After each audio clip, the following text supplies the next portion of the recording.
Bienvenue dans le jardin des histoires, le vilain petit canard. Il était une fois que dans une ferme douce et paisible entourée de roseaux, un nid d'où sortirent un matin 6 adorables petits canetons jaunes et duveteux.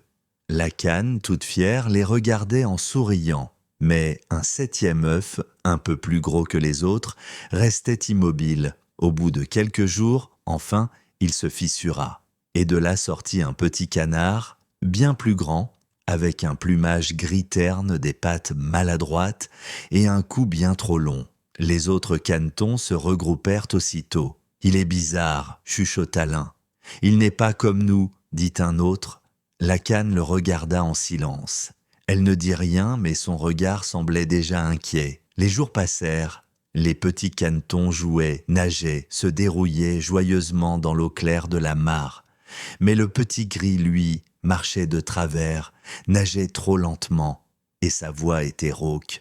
On l'appelait le vilain petit canard. Un matin, alors qu'il tentait de suivre ses frères et sœurs sur le chemin, l'un d'eux le bouscula en riant. « Va-t'en, tu n'es pas des nôtres !» Le vilain petit canard s'éloigna en silence, le cœur lourd. Il traversa les champs, les bois, les rivières. Partout où il passait, on se moquait de lui. Les poules ricanaient, les oies lui tournaient le dos, et même les grenouilles fuyaient quand il approchait. L'automne arriva, les feuilles tombaient en tourbillonnant, le vent était froid. Le vilain petit canard, seul et triste, trouva refuge dans un vieux terrier abandonné. Il y resta tout l'hiver, grelottant de froid, nourri seulement par quelques miettes laissées par les passants. Parfois, dans le ciel, il voyait passer de grands oiseaux blancs, majestueux, au cou long et élégant. Ils glissaient dans l'air avec grâce. Le vilain petit canard les admirait de loin. Comme ils sont beaux, il ne savait pas pourquoi, mais il sentait en les regardant une douce chaleur dans son cœur, comme un souvenir flou, lointain. Puis vint le printemps, la nature se réveilla, les bourgeons éclatèrent, les chants d'oiseaux revinrent, et le soleil chauffa de nouveau les roseaux. Le vilain petit canard, devenu plus grand, sortit timidement de sa cachette. Son reflet dans l'eau lui sembla étrange. Son plumage n'était plus gris, il était blanc, blanc comme la neige. Ses ailes étaient larges, puissantes. Son cou était long et noble. Il se pencha encore, surpris. Au loin, il entendit des battements d'ailes. 3 cygnes majestueux s'étaient posés sur la mare. Ils s'approchèrent lentement.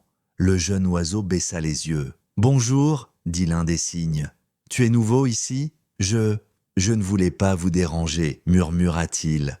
Les cygnes le regardèrent avec douceur. « Dérangé ? Tu es l'un des nôtres ? Regarde ton reflet. » Il se pencha de nouveau, et pour la première fois, il se vit vraiment.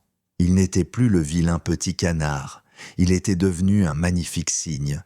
Les larmes lui montèrent aux yeux. « J'ai toujours cru que j'étais différent, que je ne valais rien. Tu étais simplement en chemin, » dit un autre cygne. Il fallait juste un peu de temps, et ce jour-là, pour la première fois, le jeune cygne s'élança dans le ciel bleu. Ses ailes le portaient haut, très haut, et dans son cœur, il n'y avait plus de peur ni de tristesse. Il y avait seulement la joie d'avoir trouvé sa place et la certitude qu'il avait toujours eu de la valeur. Il fallait juste le temps de la prendre. Voilà, c'est la fin de ton histoire du soir.